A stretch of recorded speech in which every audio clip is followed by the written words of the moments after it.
Welcome to Surviving Saturday, a podcast about holding on to hope in the midst of life's difficulties, disappointments, and dark seasons. Times like that remind us of the agony and despair the followers of Jesus felt on the Saturday of Easter weekend, in between the Friday on which he was crucified and the Sunday on which he rose from the dead. That Sunday forever changed the way that humans can relate to God. But what does it look like to be honest about the very real pain we experience in the in-between? To fervently cling to hope in the God who promised us his peace and his presence, at times when he feels distant or even cruel. I'm Wendy Osborne, a licensed counselor in Charlotte, North Carolina. And I'm her husband, Chris, a marriage mediator, conflict resolution coach, and trauma-informed storywork coach. Join us each episode for authentic conversations about how life not turning out as we'd expected has created the contextual soil for the growth of a tenacious hope in the resurrection and in a God who is still making all things new. Hey there, folks. Welcome to another episode of the Surviving Saturday podcast. I'm Chris Osborne, one of your hosts. So, Wendy, for this week's episode, kind of jump in. How you doing? What's going on? What's on your mind? Well, today I am 53 and a half years Oh my old. gosh, I didn't think about that. Yes, It's 53 and a half. It's my half birthday. You calculated that. And I am tired. And I am learning to listen to my body. And what does your body tell you when you listen? Well, right now it's telling me that I am tired. And it is telling me that I am in this interminable, undefinable season of life called perimenopause. Oh dear. And it is telling me that although I enjoy wine just in the last 5 years as a way to relax at the end of the day, the same wine that makes me feel calm and able to enter into the evening from the workday becomes a stimulant in the middle of the night, according to my nutritionist, which makes me wake up in the middle of a hot flash with soaking wet pajamas. That feels almost cruel. It does. And like so, the invitation of here's calm and rest and peace, and then psych. Yeah, so I'm having to listen to my body tell me I like the wine in the evening, but I don't like it 4 or 5 hours later at 2 a.m. when you're in wet pajamas. So That's understandable. Just as a quick plug, real quick, we're not going to play it here, but one of my personal favorites, not as much Wendy's, but the Holderness family, do very funny videos. They mainly do kind of silly videos, but they occasionally will get serious, and she's actually got a very funny one about perimenopause. Okay. So Okay. just, you go check it out if you have any interest in that, but you don't have to. So my nutritionist has told me that it is better that I take a capsule of black cohosh with a glass of pomegranate juice at night instead of drinking wine. Do you I like actually pomegranate really juice? like the pomegranate juice. I have Okay. some right here beside me. Yeah. I'm laughing, and our kids and I were laughing about this. I forget how it came up when we talked on my birthday, but the word pomegranate had come up, and that was always if we needed a secret code word or a safe word or something like, hey, if somebody needs to pick you up from school and it's not the usual person, Yes, I forgot they'll have the that. code word, and it would usually be like pomegranate. I forgot It's that, one like of- picking up from YMCA camps, you have to give a code word. Yes. So pomegranate is back. So, yes, it is back. So, I have come to Seattle in my tiredness for about 10 days to rest, to receive some good care from some of my favorite women. You came along with me for the first few days, and step one was while you were doing a little work the morning after we got here, I decided to go down to the spa in our inn and have my first ever hot stone massage. Like literal hot stones Yes. are a part of this. Yes. Okay. It was lovely. I'm pretty sure that the angels heat up the stones. And Joanna, who did my massage, was so lovely. And I didn't realize it, but they actually heat the rocks and then they do the massage with the rocks. I thought they would lay the rocks on my back and then maybe come and massage, but she actually did the massage rubbing one rock at a time. So this puts a whole new meaning on the phrase getting stoned, I guess. Yeah, it's probably a better way to do it. Probably a better way to do it. A better way to get stoned. So I didn't want it to end. Joanna was so kind and so good, and so thankfully I had booked a 90-minute massage. Nice. And then I had booked this add-on of a foot scrub, which they called a ritual. And that was very smart marketing, because as soon as they said that word, I was like, sign me up. I'm in. Here's $35. And so that was the ending, and I felt super calm and relaxed, and my feet felt so smooth. And then on the way out, they have all their cosmetics right by where you pay. And I saw that there was this eye cream that was going to make my eyes look brighter. Oh, okay. And so I figured, while I'm so relaxed, I should look younger. So she assured me, the checkout lady did, that it was great for sensitive skin. So I bought it, and I was pretty happy. So the first few applications, and they had even said, the owner of the spa put it on under one eye and not on the other, and then she could tell the difference. One eye actually looked brighter. They pulled that trick? Yeah, and so I can already tell the difference? Oh my gosh. Yeah, so I was like, okay, so the first few applications of this stuff seemed to deliver. And then last night or the night before, I was like, well, I'm going to do the eye trick. I'm going to do the one eye. So I put it under my left eye, and I'm like, I bet I'm going to wake up in the morning, and my left eye is going to look like 35. And my right eye is going to look like I'm 53 and a half. So instead, I woke up with these little red dots under my left eye. And then they began to spread to my right eye, especially after I had a bit of an emotional meltdown and there were tears mixed in. Yes. Before we go there, and I want to hear more about those tears, but talk about, like, you speak as someone who is well versed in spa and self-care and things like that, but how new is that for you, and what's that been like to even embrace the idea of caring for your body in this way? Because this is not like how you've always rolled. Oh, no. No. By any stretch. I had my first massage 1 year ago. I'd never had a massage. Yeah. So 52 and a half years before I had a massage. But I started having facials maybe 2-ish years ago, because a friend of mine who's actually an Asian American man, he's a counselor in Texas, and he was saying his face knows so much harm from people who experience him as not having the expected American male strength. Interesting. And he had learned that with all the pain that his face carried, he needed to find a way to be kind to it. And so he was taking his daughter to the dermatologist to have some hormonal teenage acne treated. And the lady said, would you be willing to come and just experience a facial?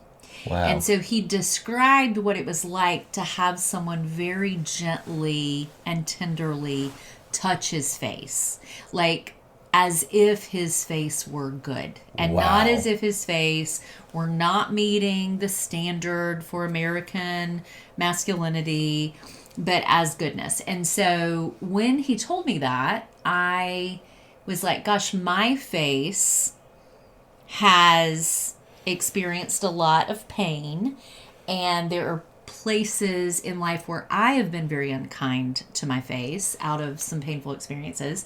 And so I started going, and they can get very expensive. So I don't know, that was always your favorite thing for me to do, but I really appreciate, I had forgotten that was the roots of it. That was that guy who I've heard speak as well. Yeah, it was not about trying to take years off my face, although Again, when you go to pay and they want to tell you all the things they just put on your face, you're like, yes. We can subtract Give them all years to from your me. life. Give them all to me. And thousands from your bank account. And so it's really more about the tenderness of someone touching my face. That's what I was hearing. Is this is a precious thing for Yes. you to, and given the work that you do, counseling, and the hard stories that you sit with, the people that you part of your job is to be with them in their pain. Yes. And so you end the day carrying, in some sense, and it's work that you love to do and are glad to do, but you carry sort of the weight, and that is a physical toll, not just an emotional one. So it's been a great thing to see you embrace self-care and embrace, I've got to recharge, I've got to, and to tend to this good body, and to see your body is good enough to be worth tending to.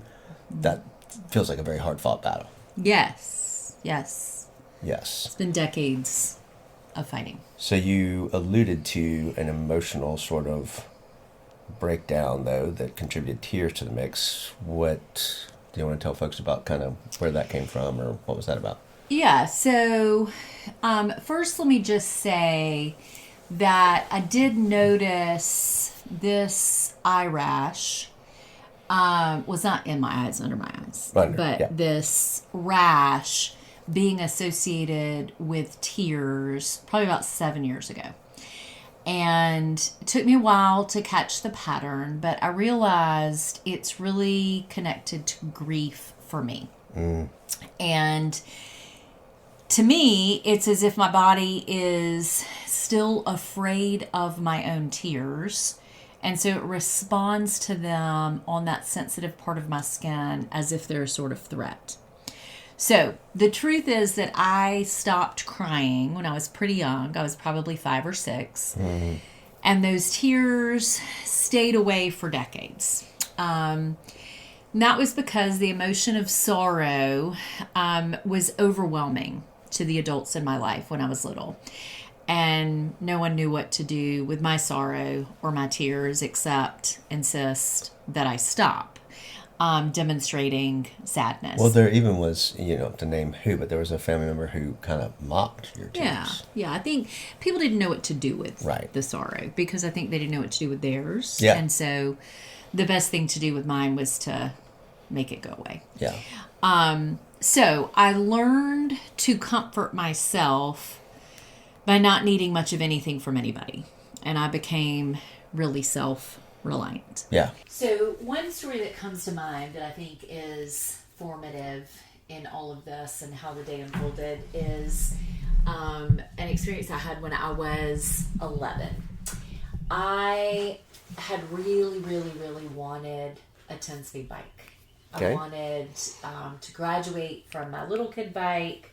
We had moved into a house in a neighborhood from living in the country and then living in the city where I didn't have as much ability to ride safely. And so I wanted to be able to get out and connect with friends. There were a lot of kids in my neighborhood. And so I had been asking. And I came home from school one day and my dad called out from the kitchen, "Hey, there's a surprise waiting for you in the playroom." Oh. And I was a little startled. And he said, your bike came. And so my heart leapt. And I started running up the stairs, which would take me right past my bedroom into the playroom where he said that the bike was. And so I opened the door and I saw 2 10-speed bikes. There was one that would be for my older brother, who was 4 years older. So he would have been around 15, and one for me. And the second half of my dad's sentence, after he said, your bike came, was, but it's too big, and you're not going to be able to ride it. Oh, no. So then my heart just sunk. So I had this quick, oh my gosh, the bike. He actually got me one he got one that's too big. So about this time, I'm opening the door to the playroom, and sure enough, the bike is way too big for my little frame. And so I'm caught in that moment of how to proceed. I can go with hope and the tenacity that God planted in me from birth. Yeah. And I can try to master this thing, even though it's too big. Or I can give in to the heartbreak and the cynicism and decide, why bother? Yeah. Yeah, were you about to say something? No. I'm just feeling the dilemma of that, and remembering you're 11 and you're not like, mature and ready to we're not supposed to have to navigate like complexity like that. It feels kind of cruel. Yeah, and we do. And we have to. And so in that moment, I was kind of frozen. And he went on to say, there's probably no use to try. And I think that is what lit the fire. Yeah. And so I had become, like I said, very independent. I wasn't going to need anything from anybody. Not much. I mean, I needed food and I needed housing and I needed transportation. But I was like, my little body had decided it was better and safer to just depend on me. Well, it's like an extension of the decision you mentioned a minute ago about I'm not going to cry. I'm not going to give any sign of vulnerability or weakness to anybody. No It's sign sort of of vulnerability. it's that same theme. Yes, exactly. So I got on the bike, and you've been in that playroom many times. Yes. There's a ping pong table in the middle of it. And I began to take the bike in laps around the ping pong table. So kind of in an oval. And it's hard to ride a bike in an oval. I will say that. And so on carpet also. On carpet. it was a challenging situation. So I would pedal, a few circles, and then I'd, fall over, and then I'd try again. And I would hear my dad say to my mom, I don't know why she's bothering. She's never going to be able to do it. Oh, come on. And so I was caught again whenever I'd hear the commentary of, do I give up? Am I foolish to hope that this bike can actually work for me? Do I want to just give in to despair and to cynicism? Wow. Or do I want to keep going? And so the ovals, the circles, I just kept doing bit by bit by bit. And eventually, I could ride around the ping pong table multiple times. And then I took the bike to the driveway, which is another challenge because now if I fall, I'm on asphalt. Yeah. And then I took it to the street, and right outside my driveway was a hill going down. So I immediately had to deal with speed. But I kept going, and I was really in my soul fighting the foolishness of hope. And so I was moving toward something that would give me life and freedom, but at the cost of potentially not being able to succeed. And maybe having to go to my dad, and say about the bike, I can't do it. Which doesn't sound like something that would be very fun. No, it felt... It's like admitting defeat. Yeah, admitting defeat and depending on someone else to then see my plight and care and go and spend money on a new bike. Well, yeah, because what were the chances that your dad would comfort you and be supportive? Yeah, that was that was not the way that our relationship functioned, and I knew that. Yeah. And so I made the decision to move forward with hope in the face of potentially being found to be a fool. Well, and it's hope, and it's also, it sounds like a mix of, there's a defiance sort of aspect of it too. Yeah, and I think that part of the defiance felt holy. Yeah, yeah. Of like, I'm going anyway in Yes, this direction. yes.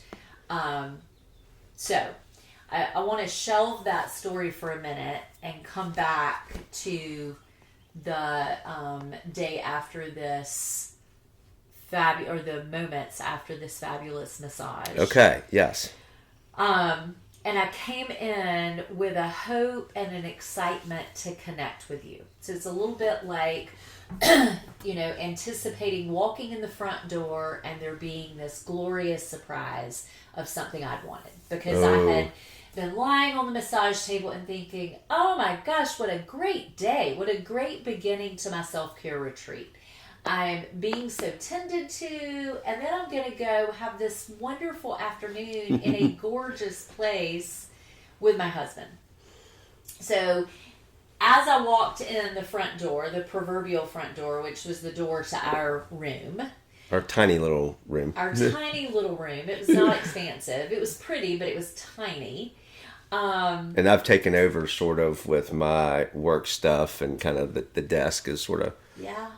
My chaos is starting to unfold there. Yeah, and I had stuffed a lot of stuff for 10 days in a suitcase, and it was exploding too. So my intuitions picked up almost immediately when I entered the room that maybe the next period of time was not going to go as I hoped. Where'd you get that impression?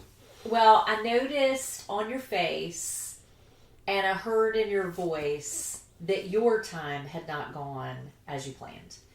And that you were feeling futile. You were feeling discouraged. You were not in the solid and ready to go have fun place that I had expected. Now, I have to say, my intuitions come on fast.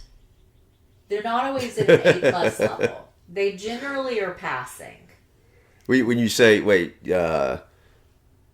you're not grading the speed, because the speed is not questionable at all. It's are they right? Are they accurate? Yes. They're not always A+ accurate, but they happen fast, and they're always. I would say I get a C+ to a B-. Right. You have a good radar. Something's amiss. Something is wrong. But how you interpret it or what it is, yes, does that match up with what I'm experiencing, what the other person is experiencing? Yes. Yes. I think that's a fair way to put it. Yes. So I walk in, my eyes and ears notice this data. My nervous system goes back to times where I had wanted something and then it was probably not going to happen. Back to that war with hope again. Yes. Do I hope in something going how I want it to? Yes. And so in the twinkling of an eye, my body felt tense, that it just felt so relaxed. My face felt older, in spite of this lovely eye cream. And I felt less desirable than I had just minutes before. And I heard this accusation in my head, it was almost audible, saying you were so foolish to again be open to hope. Oh. Why do you keep letting yourself be vulnerable, believing that someone will care for you in a meaningful way? Oh, gosh. And so there's just this war that plays out in me often. I want to move toward hope, and then something happens that reminds me we live in a really broken down world, and I feel foolish for thinking that something would be better. Yeah. So I turned on myself, especially on my body, and most specifically on my face, and that's very familiar. That's very familiar ground. And the truth is that self-contempt has served to protect me often from wanting too much. Okay, say more about that. It's a safer posture for me for a couple of reasons. One, because self-contempt used to serve as motivation for me to be better, do more, become something else that others might want. Oh, okay. Be smarter, be more interesting, be thinner, be kinder, be prettier, be more well-dressed, be more educated, whatever it might be. And then the second reason is because vulnerability leaves me undefended. Yeah. So when I'm on vacation with my husband and the odds are great that we can be available for each other, and then I get surprised by being let down, I don't have defenses ready to like protect me. Okay. If I'm open. Okay. So I'm open to hurt. I'm open to the devastation of hope unfulfilled. I'm left with a heart that named what it wanted Yeah. and didn't get it. Okay. And that pain is so scary that I'd rather be defended against feeling it, which means I would turn off the possibility that I might receive it. Right. So that's sort of where you want to put up a wall or Yes. push away. And Yes. and what you're describing, you're now sort of able to break it down and see it happening. But what you're describing happens like almost instantaneously, if I'm hearing you right. It's like that's part of the battle is to even recognize, because I have similar ways that I am off on a loop or off on a way of reacting to something, and it's, if I don't somehow pause it or stop, it's gone. It's off to the races. These thoughts are, all just sort of flooding in at once. Yeah. And, if I had stopped long enough to let my left brain and my wisdom come back online, I would have realized your intention was not to let me down. And that maybe you weren't actually going to be preoccupied with what had happened that morning. But that I could trust that you were fighting your own battle and you would continue to. And because you're a good man, you would do your own work. Yeah. And you would come back to a place of connection with me because you really wanted to. Right. But it's really important to mention here that our emotional brain, the right brain that takes over and hijacks everything when there's stress or a trigger.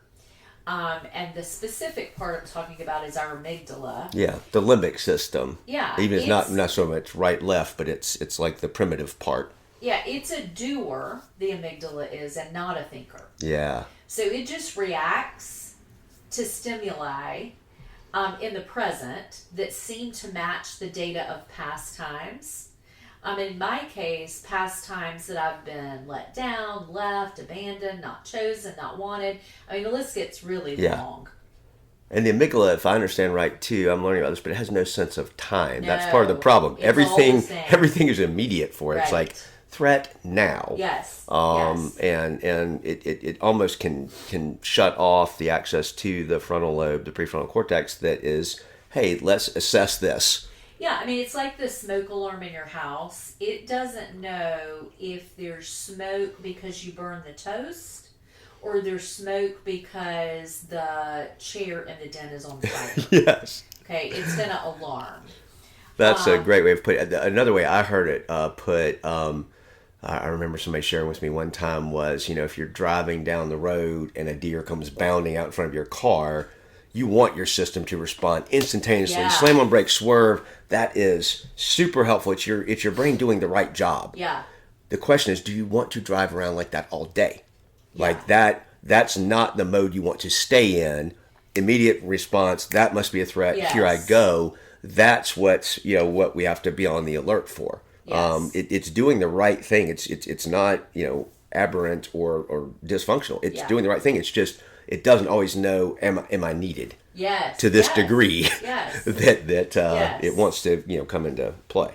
Right. And so the body holds all these experiences and they are held as implicit memories, which we're not always explicitly aware of. Right. So while I had not invited my left brain to pull up times that you've actually let me down in the past, my body has all of that information like on speed dial. Right.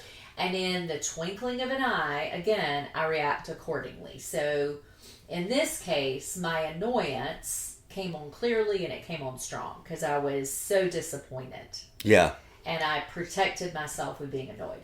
Now, relationships, we both know, are dynamic and they effectuate a set of like dance steps. that often become familiar, and we do the same ones over and over again. Yes. So I want to pause here and ask you, what was going on in you when I walked in the room? So when you walked in the room, I was still kind of in work mode. And I knew it was about to be time for us to get back together and to have kind of our, the relaxing part. The way we had set this up, I had work to do during the week between school, graduate school, but also trying to get some productive work done for my law firm. And we had talked about this, and you were cool with that. It happened that what I was working on that morning was kind of a cluster, difficult situation. It was not an easily, let me just knock 2 things off my list. It was re-engaging with a client who was starting to kind of go into a spin cycle. Yeah. And it was feeling frustrated for me. I was feeling frustrated at having dealt with that client and seeing, oh man, this is going to be way more complicated than I thought it was. Yeah. This case that looked sort of like a godsend, and this is going to be, a nice kind of quick win for me, started not feeling like that. So I'm feeling that frustration and futility. Yeah. And then at the same time, and I think this probably is something that was probably hard for you as well, but I was also engaged in a separate dialogue with a buddy of mine who I had been reaching out to and trying to get together with for a while. And we had just landed on the fact that we might be able to go see U2 together in concert at the Sphere in Las Vegas.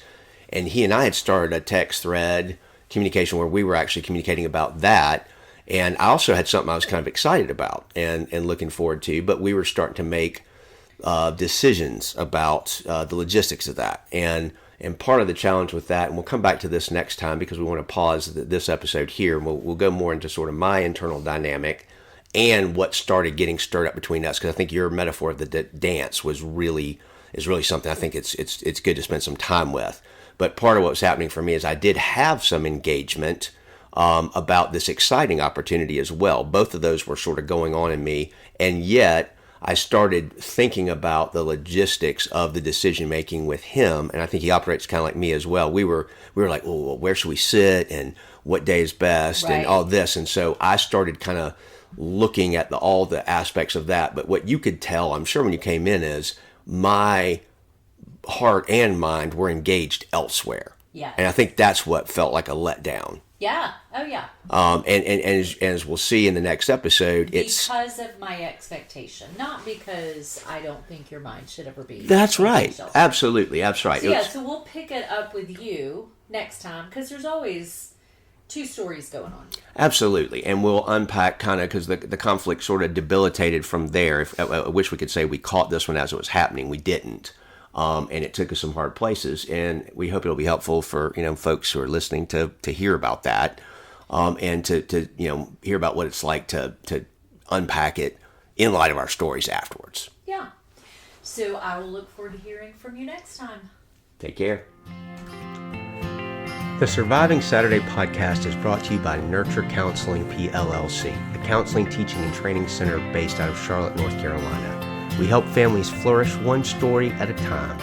Nurture Counseling provides counseling intensive for couples, conflict resolution coaching, story work groups, seminars, workshops, and retreats to provide a safe and welcoming context for exploring the agonizing experiences of pain, brokenness, and evil that disrupt our lives, and that God often uses to nurture deeper trust and intimacy with Him and with each other.